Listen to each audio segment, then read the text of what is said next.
first of all, talking about, are we underestimating what's happening in India with regards to the cyber threats? We are definitely underestimating it. Uh, with the advent of AI, like I spoke about a few minutes ago, the speed, the scale, the sophistication of attackers has grown multifold.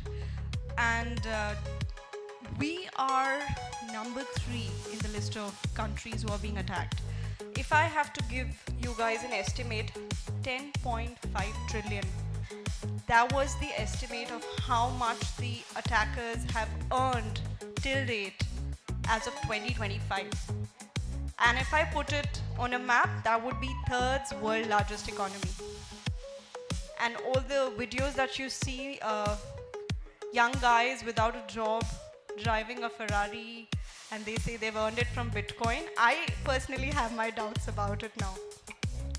So yes, we are underestimating it, and but there has been a big shift. While I spoke to companies 5 years ago, investing in security used to be their top 10 priority, but today it is one of the top 3 priorities. So, which is great to see that people are waking up to that fact. Multi-factor authentication coming in, assuming a breach, verifying it explicitly, and setting up those guardrails with regards to endpoints, data, SaaS, and all of that. The second point that you brought in with regards to DPDP is very interesting, because for a lot of companies, they think it's gonna be a check mark in the audit category, which, let me tell you guys, it's not gonna be a check mark. And it's more about security plus compliance coming in.